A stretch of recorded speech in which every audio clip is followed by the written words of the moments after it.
Não sei se vocês já viram, mas um dos meus jargões é mulher, melhore. Alguém já viu? Que a gente precisa melhorar, né? Aí eu fiquei pensando, eu vou pregar essa mensagem. Mulher, melhore. Então vire para a pessoa que está ao seu lado e diga assim, mulher, melhore. Quem quer melhorar aqui? Olha, eu queria o máximo da sua atenção agora. Vamos orar? Amém? Senhor, muito obrigada, Pai, por estarmos aqui na tua casa. Estamos aqui porque te amamos, te desejamos, queremos ouvir a tua voz. Fala conosco, Senhor. Fala conosco de uma maneira linda, de uma maneira única, pessoal. Que cada uma de nós possamos ser impactadas pela tua palavra, que possamos ter a nossa identidade resgatada, restaurada e construída no fundamento que é Cristo Jesus, Pai. Que saiamos daqui certas do nosso propósito e conscientes do papel e do chamado que o Senhor tem para nós. Nós te oramos e te agradecemos no nome de Jesus. Amém. Glória a Deus. Não sei se você já ouviu falar desse nome, Kaspar Hauser. Se vocês conhecem essa história ou assistiram o filme que conta a história super dramática desse rapaz. É uma história que conta que possivelmente Kaspar Hauser era alguém ligado à família real de Baden e quando ele tinha 15, 16 anos, ele foi, né, jogado para a convivência social, porque até então ele vivia em total isolamento social. Ele foi criado em uma clausura, sem contato com ninguém, sem comunicação, totalmente isolado dos seres humanos. Então, ele não conseguia falar, porque ele não tinha ninguém para conversar, ele não conhecia língua alguma, né? Ele tinha dificuldade de elaborar seus próprios pensamentos e até de interpretar o que acontecia à sua volta, porque ele foi um caso, um fenômeno de alguém que foi enclausurado e viveu em completo isolamento social.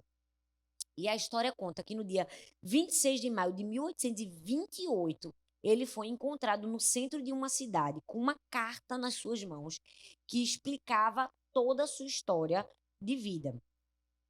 E assim, é uma história muito antiga, mas é muito desesperadora, é muito assustadora. Porque mesmo diante de todo esse sofrimento e desse isolamento que ele passou, a história conta que depois, né, ao ser encontrado com 16 anos, ele conseguiu aprender a falar, ele conseguiu aprender a se comunicar e passou a ter contato com outras pessoas. Agora, apesar de ter contado essa história de uma maneira superficial para vocês, eu queria fazer uma reflexão. Sempre que a gente fala de família real, a gente pensa logo na família real britânica, né? Na princesa Diana, na rainha da Inglaterra. E se você pensar bem, a família real, os príncipes, todos eles têm um protocolo, eles seguem, né, vários protocolos de comunicação, de como se falar, de como se vestir. Eles têm um DNA de realeza. Mas e Caspar Hauser, que tinha um DNA de realeza, mas não tinha protocolo algum? Ele nem sequer havia sido educado para falar. Você consegue imaginar comigo que seria ele assumir o trono com 16 anos, com 17 anos, quando ele foi encontrado, porque ele tinha um DNA de príncipe, mas não tinha sido apresentado a si mesmo? Ele teria condições de fazer isso, gente? Claramente não teria. Claramente não teria condições alguma, porque apesar de ter o sangue real e a filiação, ele não se apropriou da filiação. Ele não conhecia a sua filiação. Então, é um pouco parecido com muitas de nós. Muitas mulheres vivem como que enclausuradas em um ambiente, em uma atmosfera de ignorância a respeito de si mesma.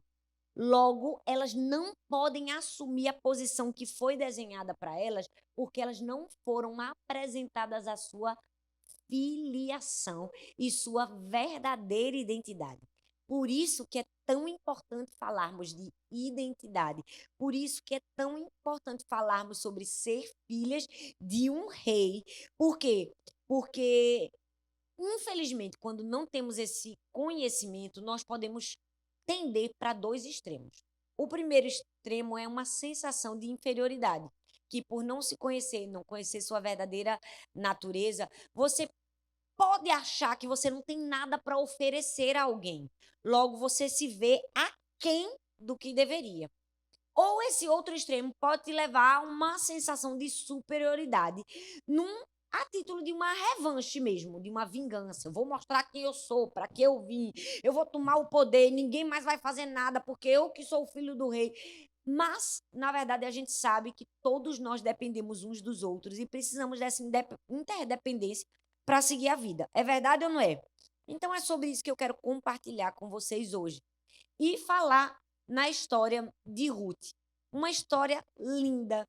Eu amo dizer que a Bíblia, gente, a Bíblia, quando você começa a mergulhar nas escrituras e ler as histórias bíblicas, é quase que um filme cinematográfico e apoteótico, que eu sempre digo. A gente nem precisa, né, assistir Netflix quando a gente tem a Bíblia, porque as histórias bíblicas, elas são, não é, desfechos lindíssimos, e a história de Ruth é uma dessas, que vai nos ensinar princípios fundamentais para a gente ter uma identidade resgatada, restaurada e bem construída em Deus. Então, se eu pudesse, eu te daria 3 conselhos sobre identidade. O primeiro conselho é: não se superestime. É o primeiro conselho da mensagem de hoje.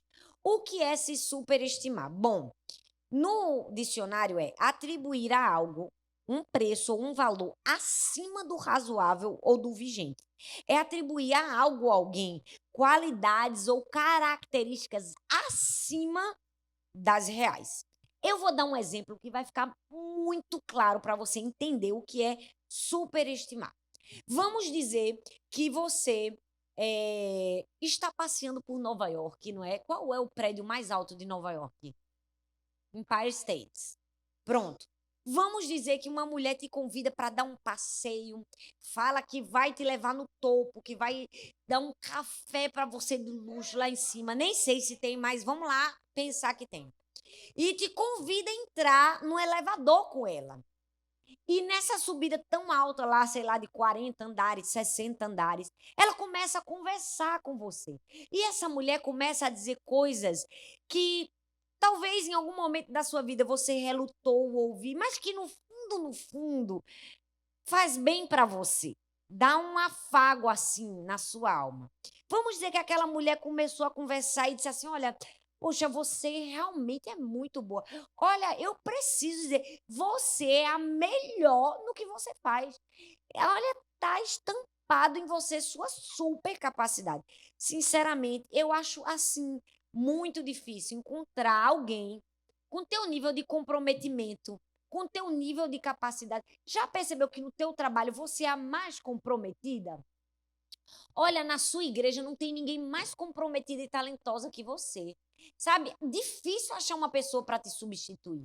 E vamos dizer que aquela mulher comece a conversar e por mais que você relute, é gostoso ouvir algumas coisas como essa, né?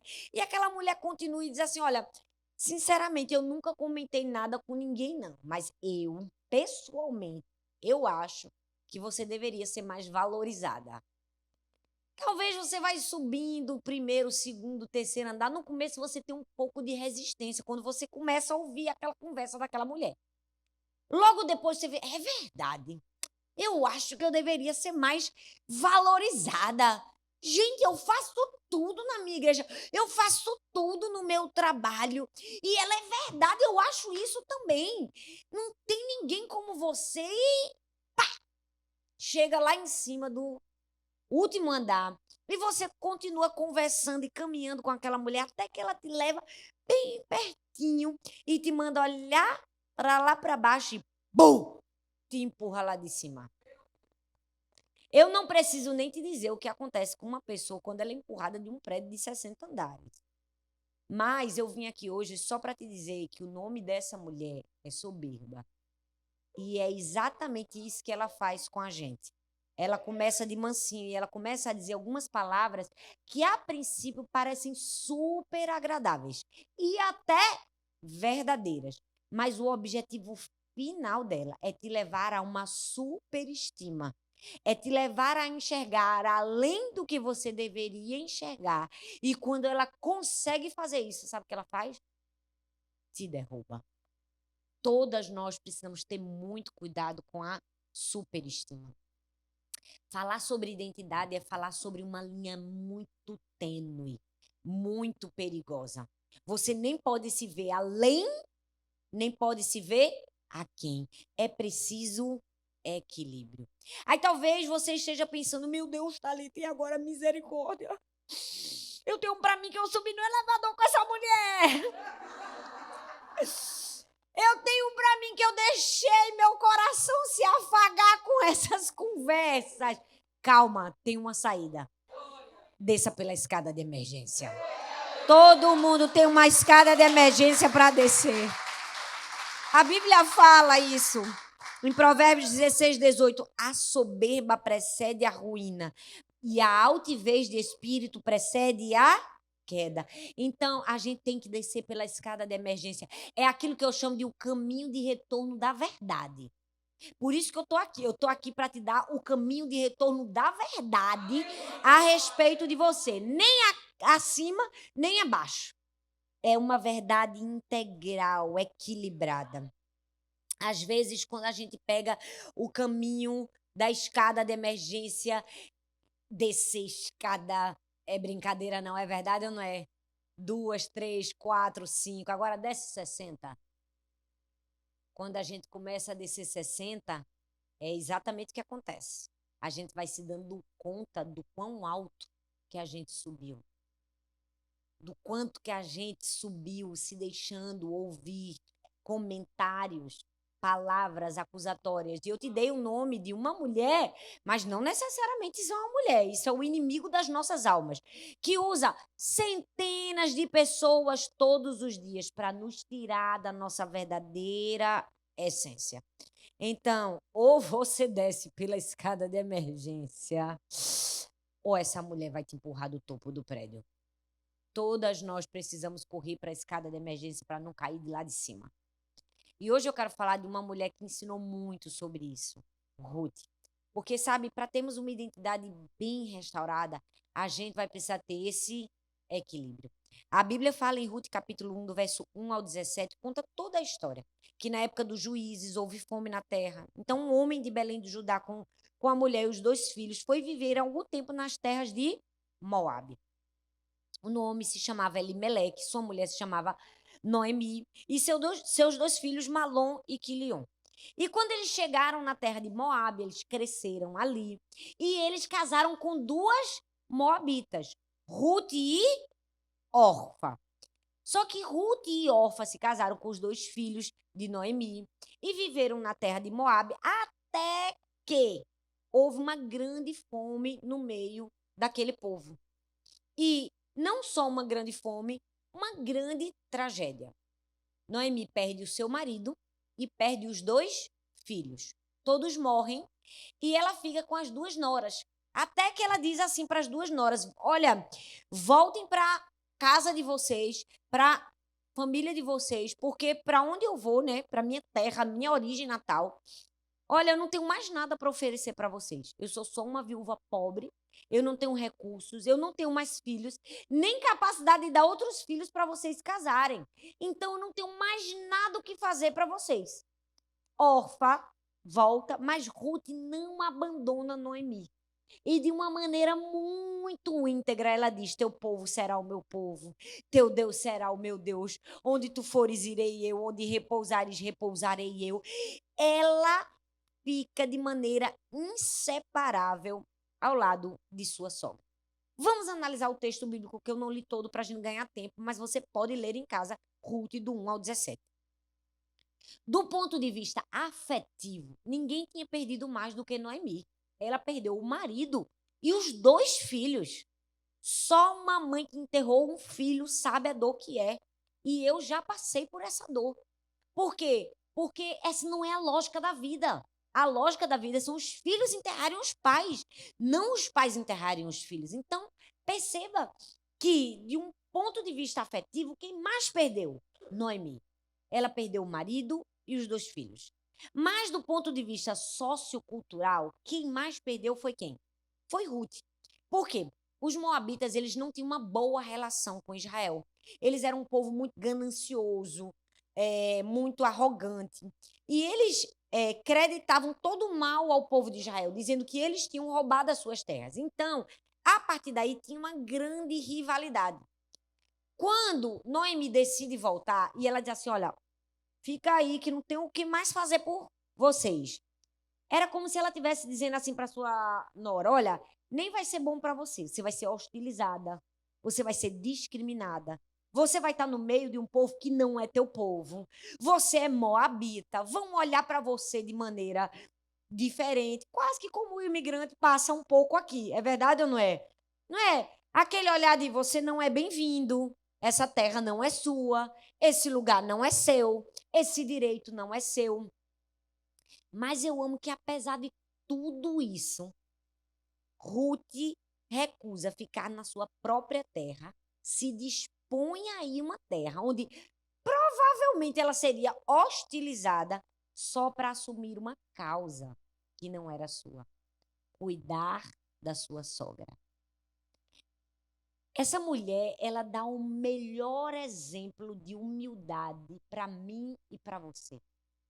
Esse é um exemplo daquilo que nós precisamos aprender sobre nossa verdadeira identidade. E isso também se assemelha muito a Cristo, porque ele se humilhou, né, mesmo tendo outra alternativa, e fez isso por amor a mim e a você. Mateus 23, versículo 12 diz assim: quem se exaltar será humilhado, e quem se humilhar será. Precisamos ter muito cuidado com a superestima. Porque o texto diz assim, ó, quem se exaltar será. A palavra grega empregada nesse quem no original é a palavra hostis, que significa quem quer que ou qualquer que. Isso significa o quê, Thalita? Exatamente o que você está pensando. Qualquer pessoa que quiser subir a crista vai ser abatido. Deus não passa pano em ninguém, gente. Esse texto, quando diz assim, ó, quem quer que, qualquer que, Deus estava dizendo assim, qualquer pessoa, qualquer, não importa onde ela nasceu, a conta bancária, a cor da pele, o cabelo, não adianta. Qualquer pessoa que quiser se exaltar será humilhada. Deus está dando uma grande lição para mim e para você, que quem se humilha a si mesmo está buscando o poder de Deus, mas quem se exalta está querendo poder para si próprio. E nós precisamos aprender a identificar como é que eu sei se a minha vontade está alinhada ao coração de Deus, de cumprir um propósito grande para a glória de Deus, ou de cumprir um propósito para, de alguma maneira, afagar o meu ego? Você responde quando você entende o que Ruth fez. Para comigo e pensa, eu quero que você responda para si próprio. E se Deus te chamar para uma caminhada que não vai te dar nenhuma garantia de reconhecimento humano, você vai com ele?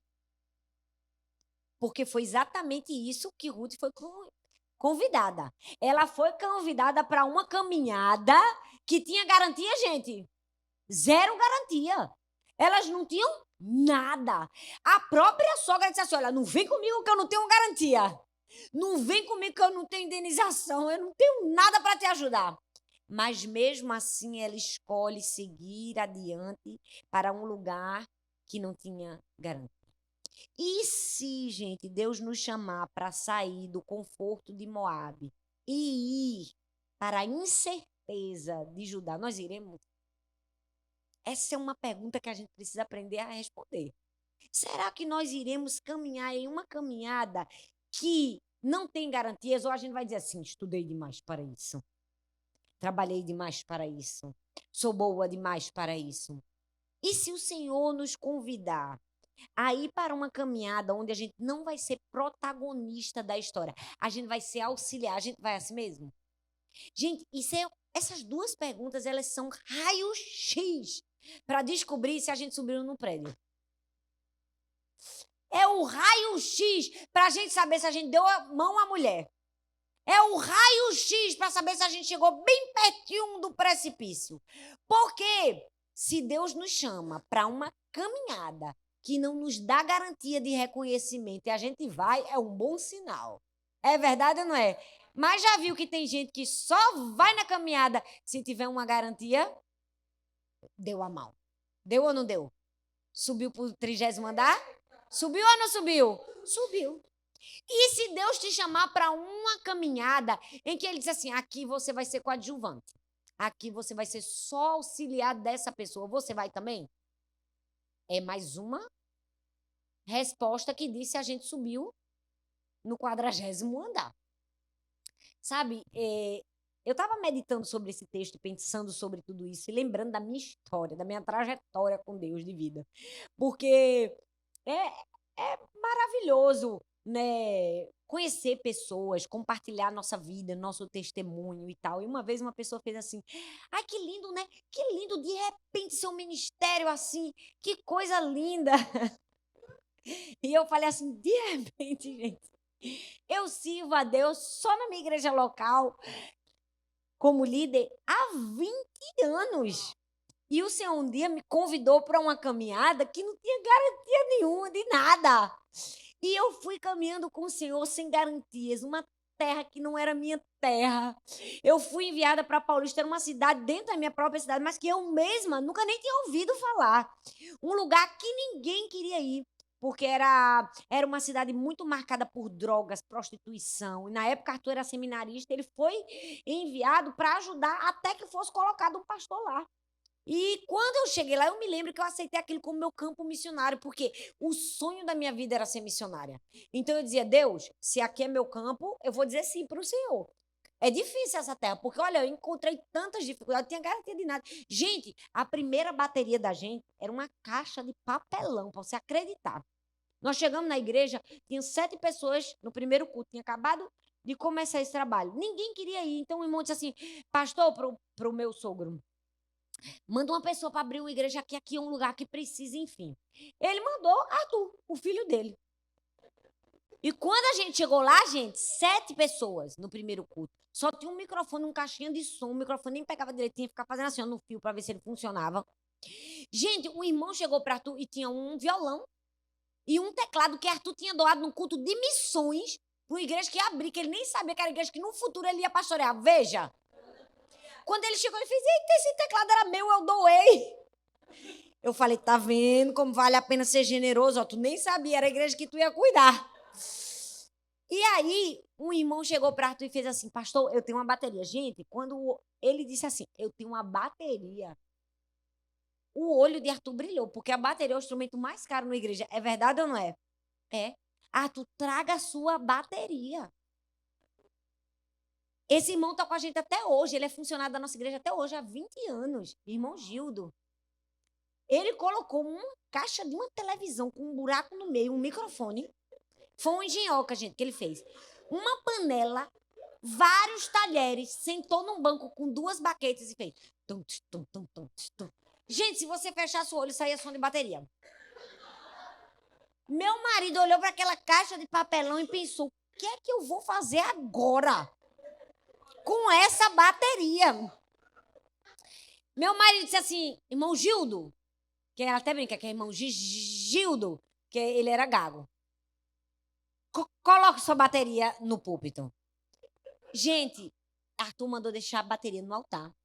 E por mais de quase 2 anos, nós estivemos com essa bateria. Acredite. De tamanha era a dificuldade do nosso campo missionário. Então, o que nós vivemos hoje é fruto da graça e do favor de Deus na nossa vida e de uma entrega em obediência. Então, é muito importante a gente avaliar esse coração. Se a gente está dando as mãos para uma jornada só se ela tiver garantias, ou só se eu for protagonista, ou só se eu for brilhar, ou será que eu tenho capacidade de ser auxiliar de alguém? Outro dia eu preguei sobre isso. Mas se Deus te chamar para ajudar a sua líder, sua pastora, sabe, você vai com o coração feliz, porque tem mulher não, que se ela não, se na festa de casamento ela não for a noiva e no cemitério ela não for o defunto, Não é? Ela tem uma certa dificuldade, porque ela tem que brilhar mais que os outros, já viu? Mas não tem esse tipo de mulher aqui, graças a Deus. Amém. Aleluia. O Senhor está nos fazendo esse convite e nos perguntando: avalie. Avalie seu coração.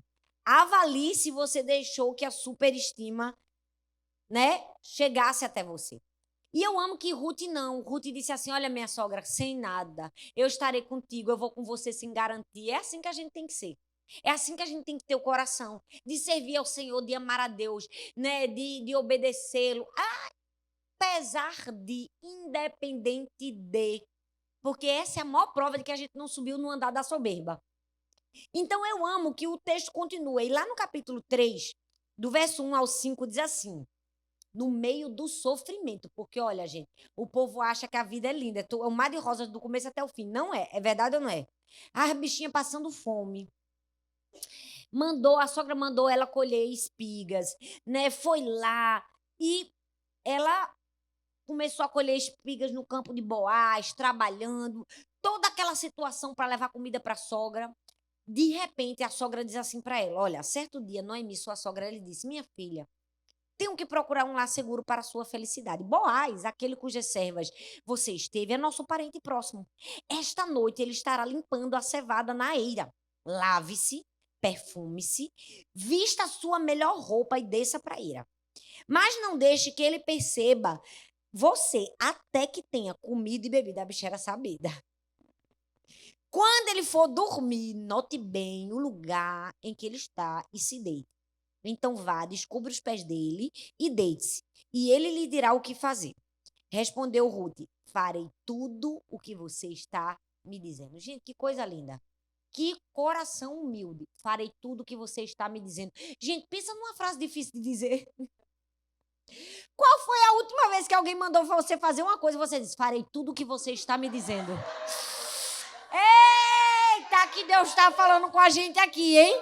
Tá ou não tá, pastora? Tá. Porque a gente... Olha, eu vou falar uma coisa pra você. Tem gente que tá dizendo: tô no 24º andar. E eu nem sabia que tinha subido tanto. Pois é. Se você não tem a capacidade de olhar pra alguém e dizer assim: farei tudo que você me disser, cuidado. Deve ter subido alguns degraus. Sabe por quê? Porque pouco a pouco o inimigo das nossas almas vai nos fazer perder a nossa humildade, o coração ensinável, um coração pronto a obedecer. E aí a gente começa a se achar dona do nariz, a gente começa a se achar boa demais. Não é? Não tem mulher que diz assim: tapa na seu um homem que vai mandar em mim. É ou não é? Subiu nos... Qual, diz o mais alto de todos, que eu não sei. Pior, tá no topo. Já chegou lá, tá pertinho da beira. Diga aí. Sabe por quê? Olha bem para mim. Talvez você esteja rindo, mas essa é uma palavra séria. De exortação para mim e para você. Superestimar é isso. Às vezes a gente nem se percebe quão alto que a gente subiu. E nós precisamos ter um coração de Ruth. De dizer assim: ó, farei tudo que você está me dizendo. Eu ensino isso direto às minhas filhas. Eu falo para elas assim: ó, obediência é absoluta, é imediata e com alegria.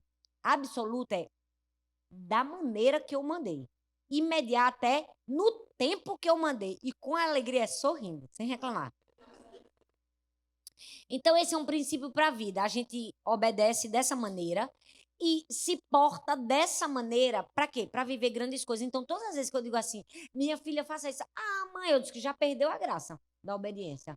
Porque foi obedecendo, reclamando, se queixando. Mãe, vou fazer tudo que você mandou. Olha como é diferente. Dá uma satisfação no coração da mãe. Dá ou não dá? Quando você manda seu filho fazer uma coisa, ele diz: conforme a senhora me orientou, farei. Olha bem para mim. Olha bem para mim. Se você, como mãe, se alegra se seu filho diz isso, você imagina o coração de Deus? A minha avaliação aqui hoje é: você é filha de um pai. Quando ele manda você fazer alguma coisa que você responde dessa maneira, como você imagina que fica o coração de Deus? Eu amo que Ruth obedeceu sem pestanejar. Porque, sinceramente, gente, olha, os métodos de Noemi não foram lá dos melhores. Porque vamos falar a verdade, assim, minha filha, eu preciso preparar um encontro para você. Você precisa casar. Vou preparar um encontro, um jantar à luz de velas. Mas ela não fez isso, gente. Ela mandou Ruth vestir a melhor roupa, se lavar, ficar limpa e perfumada para ficar no escuro. Nos pés do camarada. Gente, na eira, no mato. Olha, isso tá mais pra uma crendice junina do que para um encontro. Vamos falar a verdade, é ou não é? Mas mesmo assim ela foi lá e coração ensinável. Coração ensinável. Então, todas nós precisamos aprender. Olha, não se superestime. Mas também eu te dou um segundo conselho sobre identidade. Não se subestime. É um segundo erro. Por quê? Porque do mesmo jeito que eu dei o conceito de superestimar, agora eu vou te dar o conselho de subestimar. Subestimar é não dar a devida estima, valor ou apreço. Não ter em grande consideração. Desdenhar. Calcular mal. Para menos. 2 perigos. Nem pode ser para cima, nem pode ser para baixo. Sabe por quê, gente? Porque nós precisamos ter muito cuidado com quando a gente se subestima também. Vou te dar outro exemplo. Vamos dizer que você conheceu um homem que, assim, tem uma conversa gostosa, agradável, você se apaixonou, né? E ele começou a prometer 1 milhão de coisas para você. Minha linda, meu amor, minha flor, minha rosa. E dentre todas as promessas que ele te fez, presta atenção, que vocês vão entender. Eu vou amarrar essa pregação toda. No fim, vocês vão ficar pensando, eita, agora eu estou encaixando na minha cabeça. Vamos dizer que de todas as promessas que ele fez, a maior promessa de todas foi: case comigo, ou namore comigo, e eu vou te proteger. Eu vou proteger você. Eu vou cuidar de você. E aí você diz sim para namorar. Aquele jantar romântico, querendo proteção e cuidado.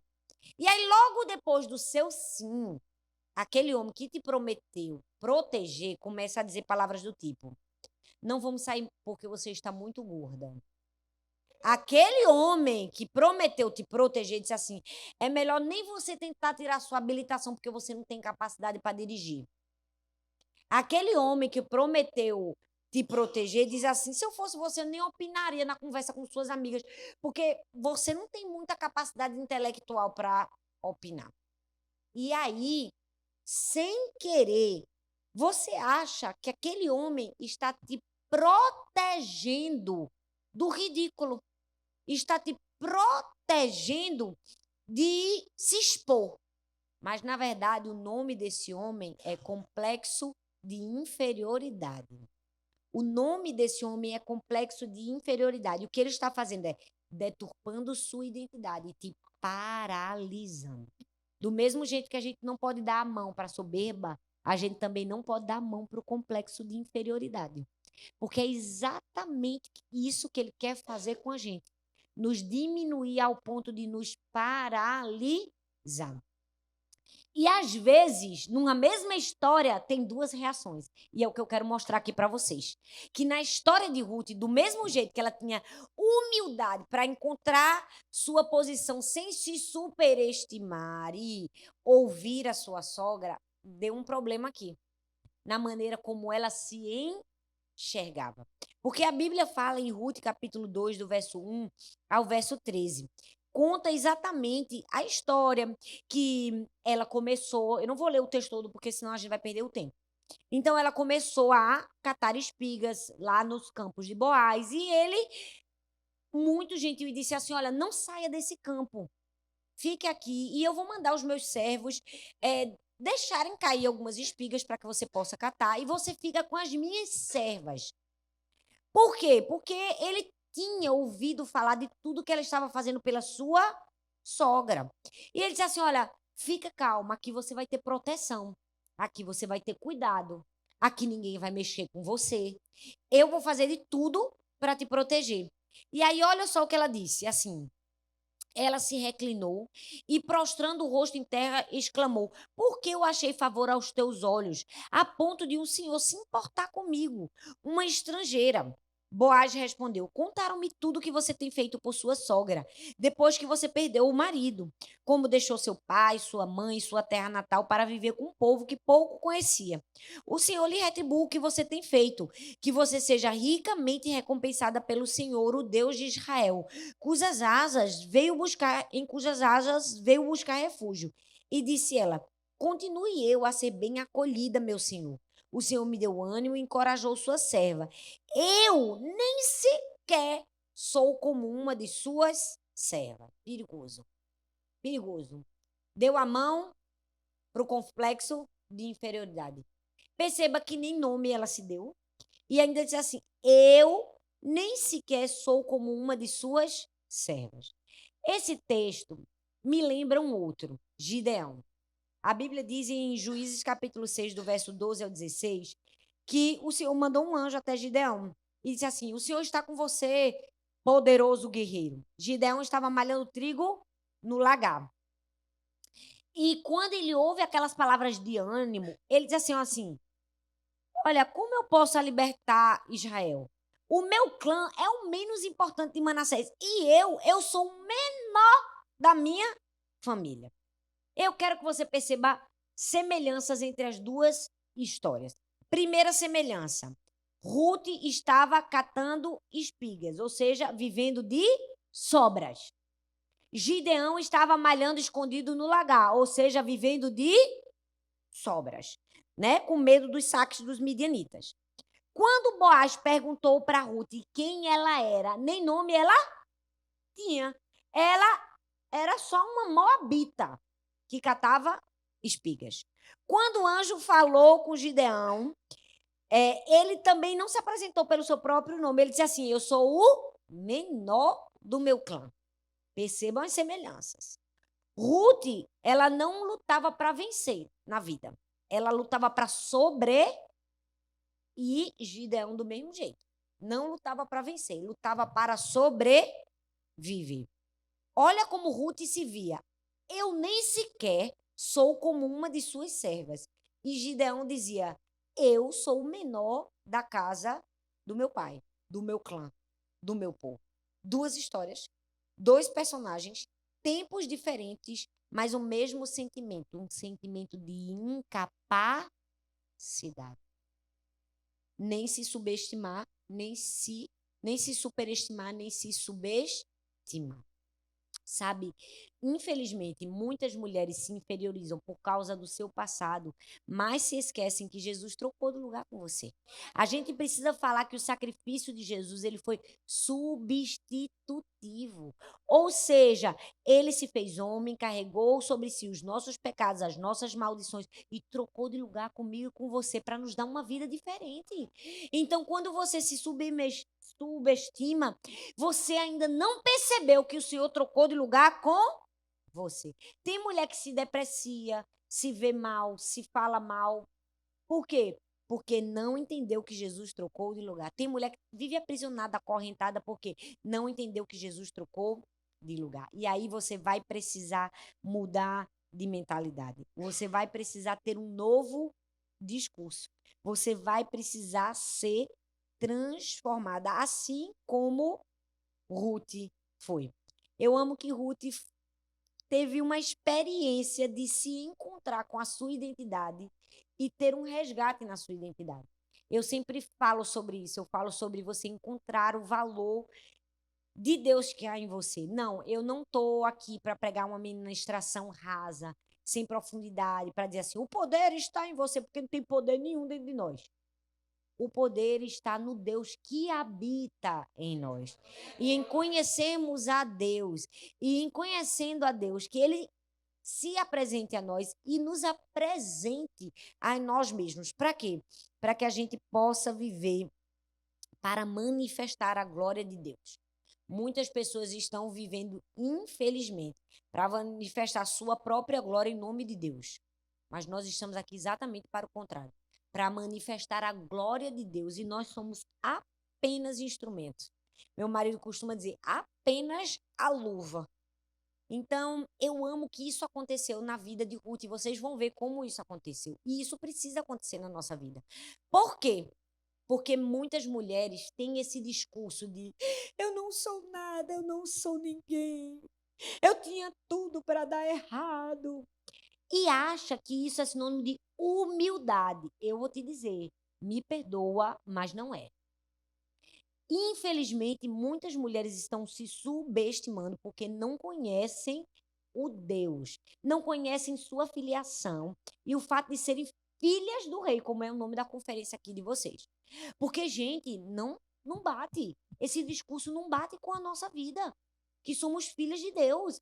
Porque, olha, quando você diz eu tinha tudo para dar errado, já começou ruim. Você está dizendo que seu Deus fez um negócio mal feito.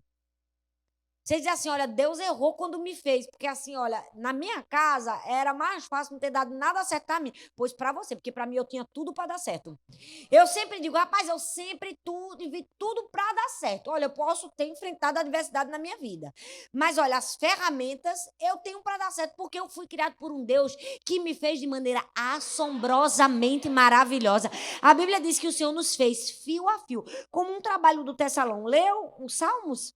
Você vai ver, você foi feita fio a fio, gente.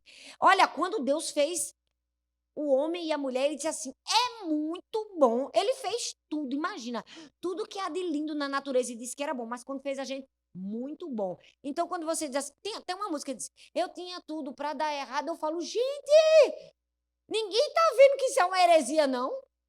Me desculpa te dizer, mas você não tinha tudo para dar errado. Sabe? Você não pode dizer, eu sou o menor na minha casa, e achar que isso é humildade. Isso é não enxergar a maneira como Deus te criou, a maneira como Deus te fez. Mas a história de Ruth vai mudar, vai ou não vai? Vai, porque ela fez o que a sogra mandou. Aí, ó, capítulo 3, versículo do 6 ao 9, diz assim: então ela desceu para Ira e fez tudo que sua sogra havia recomendado. Presta atenção que vem um fim apoteótico. Quando Boaz terminou de comer e beber, ficou alegre e foi deitar-se perto do monte de grãos. Ruth aproximou-se sem ser notada, descobriu os pés dele e deitou-se. No meio da noite, o homem acordou de repente. Ele se virou e assustou-se ao ver uma mulher deitada a seus pés. Quem é você? Perguntou ele. Eita, lembra que no começo Ruth nem sabia nem o nome dela? Que era só a Moabita? Olha como ela vai responder agora. Ela disse assim, ó, sou sua serva, Ruth. Ah, gente, comecei a gostar. Foi ou não foi? Aí disse ela: estenda sua capa sobre a sua serva, pois o Senhor é resgatador. Foi ousada. Foi ou não foi? Foi. Sabe por quê, gente? Quando a gente tem um verdadeiro encontro com a nossa identidade, não é uma questão nem de humildade, de reconhecer, oh, eu não sou nada. Não. É uma questão de entender quem eu sou e, a partir daí, agir de acordo com a identidade que Deus me deu. Quem eu sou? Eu sou Ruth, sua serva. Pode jogar a capa sobre mim. Eu sei que você é o meu resgatador. Muitas pessoas perdem os seus boás porque, infelizmente, estão na subestima. Se veem de maneira inferiorizada. Então, nós precisamos aprender que nem superestimar, nem subestimar. Então, se eu não posso nenhum dos dois, como é que eu preciso me enxergar? Eu preciso me enxergar como Deus me vê. Olha, deixa eu fazer uma pergunta para você. Você, se colocar a sua mão assim, um palmo aqui, ó, na frente dos seus olhos, você consegue enxergar a sua mão? Se eu apagar a luz, você consegue enxergar a mão? E se eu perguntar para você por que você consegue enxergar a sua mão? Porque você tem olhos saudáveis ou porque você tem luz suficiente? Ou os dois? Vamos falar a verdade. Você pode ter olhos saudáveis, mas não ter luz suficiente para enxergar. É verdade ou não é? C.S. Lewis dizia assim: eu acredito no cristianismo como acredito que o sol nasce todo dia. Não apenas porque eu o vejo, mas porque através dele eu vejo tudo ao meu redor. Gente, é assim na nossa vida. A gente pode até ter olhos saudáveis, mas a gente precisa da luz para iluminar e nos fazer enxergar como a gente verdadeiramente precisa enxergar. Perceba que quando Deus mudou a identidade de Ruth, mudou toda a sua história. Ah, não, você não entendeu o que eu quis dizer, não. Gente, olha a profundidade disso. Quando Deus mudou a identidade de Ruth, mudou toda a trajetória da sua história. Porque antes ela era aquela menina acanhadazinha. Eu não sou ninguém, eu não sou nada. É verdade ou não é? Eu sou só uma moabitazinha. Mas quando a sogra dela entrou em cena, mulher, melhora, te ajeita. Deus tem algo para você. Deus vai mudar a nossa sorte. Tu não somente vai casar, tu vai casar com um camarada mais bonito e mais rico. Tu vai casar com Boaz, o resgatador. Não te comporta desse jeito, não. Você vai fazer desse jeito, ó, do jeito que eu tô falando. Quando ela obedece. E ele diz assim, quem é? Ela diz assim, é tua serva, Ruth. O que foi que aconteceu? O destino mudou, porque ela disse não somente quem ela já disse para que veio. Eu amo mulheres ousadas, não somente disse seu nome, mas disse para que veio. Vim aqui porque você vai ser o meu resgatador. Ele disse, tá bom, eu caso. Foi quase que ela pedindo ele em casamento. Vamos falar a verdade, é ou não é? Agora vá a Ruth continuar do jeito que ela estava, no meio das servas. Você entende, gente? Que existe um perigo em se superestimar, mas também existe um perigo em se subestimar. Qual é o segredo? Nos ver como Deus nos vê. Nos enxergar pelas lentes de Cristo, pelo olhar de Deus. Nós precisamos ter a certeza de quem nós somos e quem Deus é em nós, porque só através disso nós teremos a nossa história completamente transformada. Eu gosto de ensinar que uma identidade resgatada, restaurada, é um destino alcançado, é um propósito alcançado. Sabe por quê? Porque às vezes Deus vai nos provar em Moabe, Deus vai nos provar em Israel, e Ele quer conhecer a verdadeira intenção do nosso coração. Ele quer saber até onde a gente está disposto a ir. Se existe humildade no nosso coração, se existe quebrantamento, se existe coração ensinável, para depois ele dizer, ok, obedeceu do jeito certo, agora se posicione como filha. Se posicione como você precisa se posicionar. Para quê? Para que eu mude a sua história. Então, eu queria te convidar a ficar em pé aí no seu lugar. Eu não sei qual é a sua história e não sei, né, qual é a área da sua vida que realmente precisa de um toque especial do Senhor. Mas eu preciso te dizer, conhecer a sua verdadeira identidade em Cristo Jesus pode mudar todo o rumo da sua história.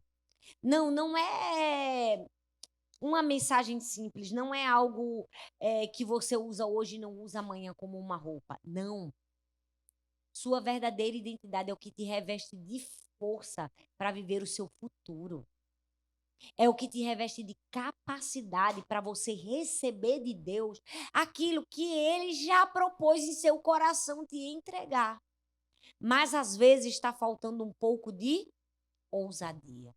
Sabe, na minha casa, eu sempre ensino isso às minhas filhas. Eu quero que elas cresçam conhecendo a sua verdadeira identidade, o desígnio de Deus para a vida dela.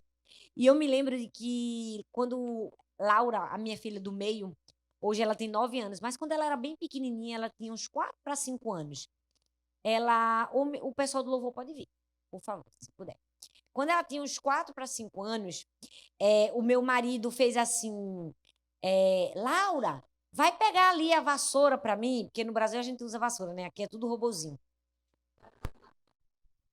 Ele tinha cortado a unha e ele queria catar o resto da unha. E ele disse assim, Laura, vai buscar a vassoura. E ela era bem pequenininha. Eu pensei, meu Deus, Laura, tem 4 anos. Eu fui, peguei a vassoura, coloquei na mão dela e disse, vai entregar pro seu pai. Lá vai aquele tamanho de gente levando a vassoura, entregou pro pai dela.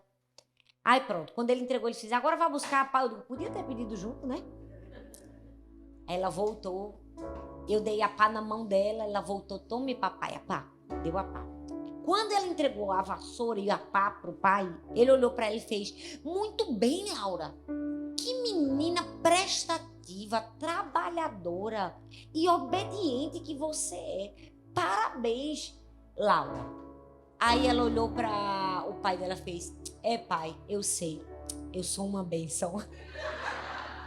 E aquela história foi tão bonitinha, porque ela era tão pequenininha. E talvez se fosse outra pessoa, tomasse aquilo como um absurdo. Nós precisamos ter muito cuidado. É uma linha tênue. Não existe nenhum problema em dizer: eu sou uma bênção. Eu sou uma bênção nas mãos de Deus. E sabe, eu escolhi obedecer. Não existe nenhum problema em você testemunhar a fidelidade. De você olhar para você e dizer assim: não, eu sempre tive tudo para dar certo. Meu pai me desenhou de maneira assombrosamente maravilhosa. Dentro de mim tem dons e talentos. Eu sou capaz. O Senhor me deu habilidades porque o Senhor te capacitou. O dom que Deus me deu não deu para você. Com certeza tem alguém aqui que sabe fazer um bolo de banana. Quem sabe fazer um bolo de banana gostoso? Um bolo de cenoura com calda de chocolate. Porque Deus distribuiu dons diferentes às pessoas para abençoarmos uns aos outros. Então, o que nós precisamos entender? Enxergar. Nem além, nem a quem. Mas a maneira que nós nos enxergarmos de maneira equilibrada, da maneira como Deus nos vê, pode mudar todo o nosso destino. Às vezes, Deus já reservou um Boaz pra gente. Entenda o Boaz como o que foi o sonho do seu coração. Um marido, um emprego, um lugar, uma casa. Às vezes Deus preparou um Boaz, um futuro certo pra gente. Está faltando a gente se posicionar quando ele perguntar: quem você é? Eu sou a sua serva. O que você vai responder hoje? Queria que você colocasse a mão no seu coração. E o Senhor está te convidando a isso. A dizer: Senhor, me perdoa todas as vezes que eu disse assim. Eu tinha tudo para dar errado. Senhor, me perdoa. Quando eu fui como Gideão, eu disse assim: eu sou o menor na minha casa. Eu sou o mais pequenininho. Me perdoa, Senhor, quando eu agi como Ruth, que só me apresentei como uma moabita. Nem sequer meu nome eu tive capacidade. Eu disse assim: eu não sou nem como uma das tuas servas. Eu quero que o Senhor me capacite a ver como quem eu sou de verdade. Como alguém que merece ser encontrada e resgatada. Pode ser no meio das espigas, pode ser no meio da eira. O Senhor pode mudar a nossa história. O Senhor pode nos tirar do meio do campo, da eira, do sofrimento, da dor, do trabalho árduo, da miséria, da pobreza, da apatia, do abandono, da vida sozinha. E Ele pode nos fazer habitar em família, em segurança, em paz, em alegria, em prosperidade.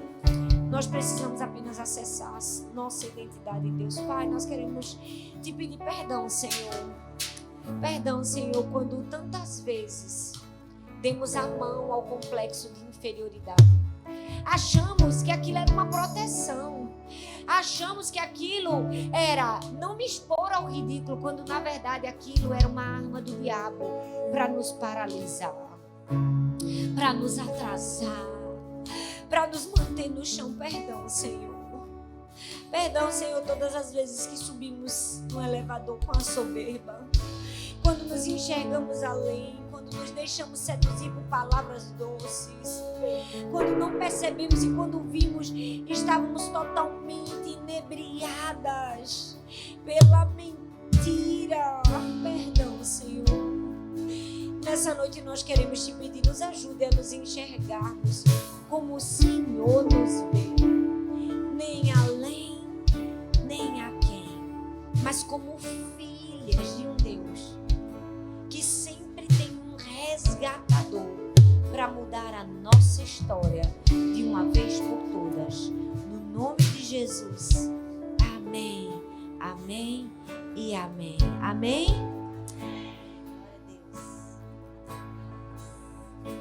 Você pode ir no seu lugar. Eu quebro meu vaso. Você pode louvar. Quebro meu vaso aos seus pés,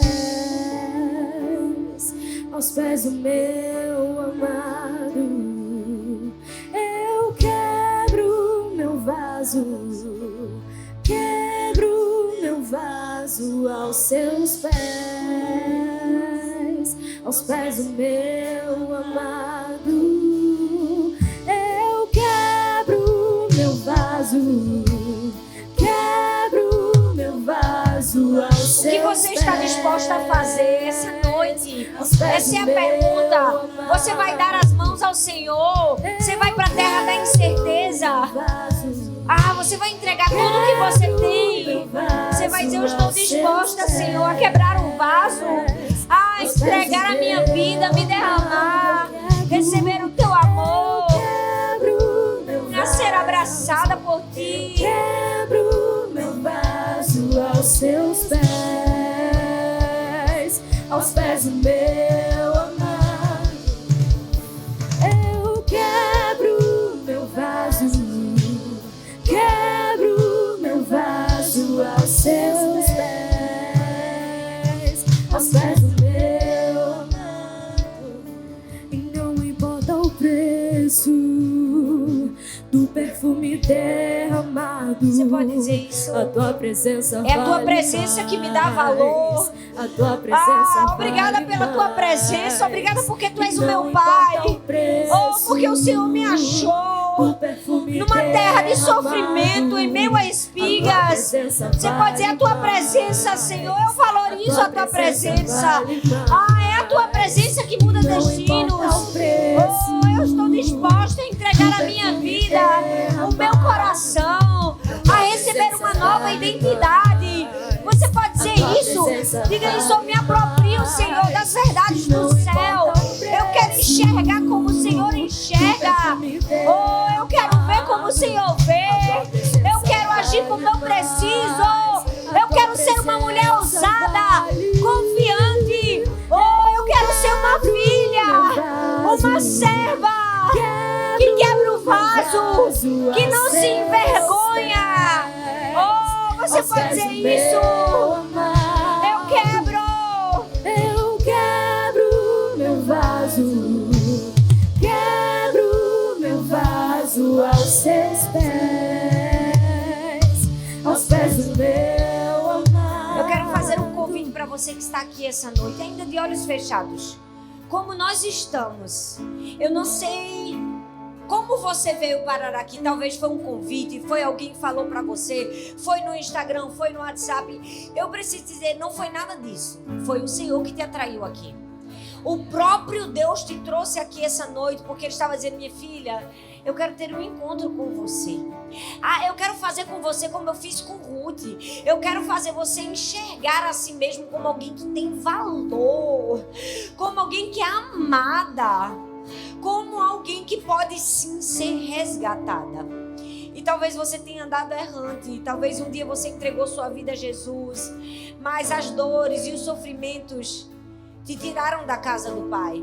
Seu dia de reencontro é hoje, sua hora é agora. O Senhor está aqui para ter esse encontro com você, porque o nosso principal resgatador é o Senhor, e Ele está aqui, Ele está na eira, Ele está aqui. Eu tenho um valor para te entregar. Eu quero que você seja minha filha, que você tenha morada eterna comigo. Eu quero te dar uma herança que não é perecível. Eu quero te dar vida eterna. Então eu quero convidar você que quer entregar sua vida a Jesus como Senhor e Salvador da sua vida, ou você que quer voltar para o caminho do Senhor. Eu vou contar de 1 até 3. Se você deseja fazer isso, eu quero que você coloque a mão no seu coração e você vai fazer essa oração comigo. Vamos lá? 1, 2, 3. Cadê a primeira vida que quer entregar sua vida a Jesus? Eu quero que você ponha a mão no seu coração. Se hoje é o seu dia de entrega, se hoje é o seu dia de retorno, se hoje é o seu dia de voltar para a casa do Pai, tenha certeza, Ele está de braços abertos te esperando. Eu já estou vendo várias mulheres aqui, com a mão no seu coração. Esse é um simbolismo de entrega total. Esse é um simbolismo de dizer, Senhor, minha vida é tua, meus dias são teus. Eu quero ser chamada tua filha. Eu quero que você faça essa oração comigo. Diga, Senhor Jesus, eu te confesso como o Senhor e Salvador da minha vida. Com o meu coração, eu creio que a tua morte foi a minha morte, que a tua ressurreição foi a minha ressurreição e que a tua vida é a minha vida. Eu queria que você aqui nesse lugar, você que está aqui, se você tem alguém aí do seu lado, você pode abraçar essa pessoa. Você pode dar um abraço como se fosse Deus abraçando ela, dizendo: você é minha filha, você é amada, você é preciosa. Diga: tem libertação para você, tem resgate para você essa noite. O Senhor te vê com valor. Você é uma filha amada. Tem um novo futuro, tem destino. Aleluia. Aos seus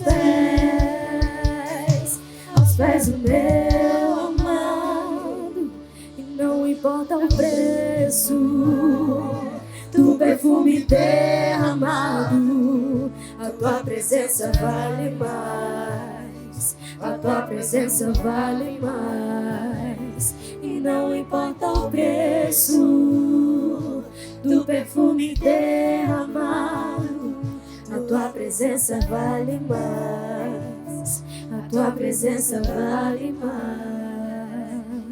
Você consegue levantar a sua mão direita, a sua mão esquerda o mais alto que você puder por 1 minuto?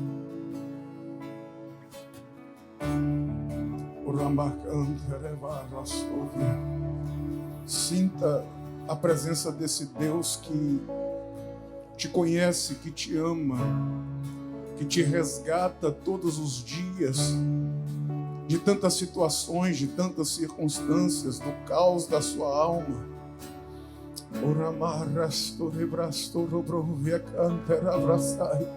Um Deus que te ama tanto, tanto. Ele inventa uma noite como esta apenas para se encontrar com você, apenas para falar, para ministrar, para palestrar ao seu coração um pouco mais.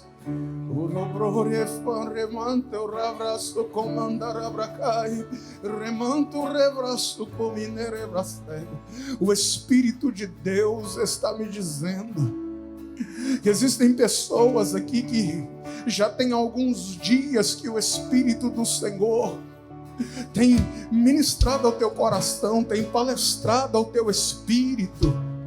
E às vezes você fica um tanto quanto confusa. Você não sabe se é coisa da sua cabeça, se é coisa de Deus, se é influências externas. Você fica meio perdida, mas Deus organizou esta noite para dizer para você: a sua história ainda não acabou. Tem alguém que acredita nisso? Tem alguém que acredita que a tua história ainda não acabou? Tem alguém que acredita que Deus ainda é suficientemente capaz de descer ao abismo mais profundo, só para te arrancar de lá, só para te arrancar. Existem mulheres aqui esta noite, existem pessoas aqui esta noite, almas, filhas preciosas do Pai, que há muito tempo não conseguem se enxergar como de fato são.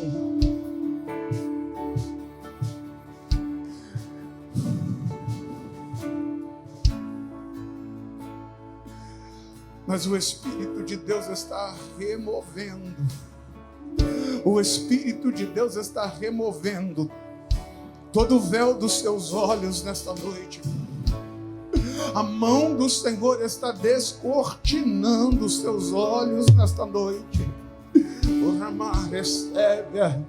Mediante a palavra pregada, a unção do Espírito que já encheu a casa, com o objetivo de encher a tua vida. Os seus olhos estão sendo abertos.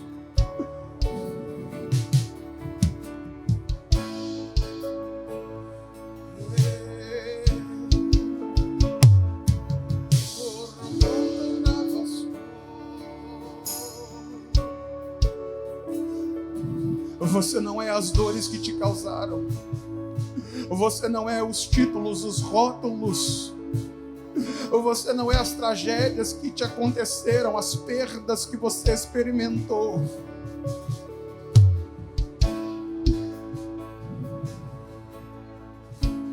Deixa a identidade do céu te envolver esta noite. Deixa a identidade do céu te abraçar esta noite.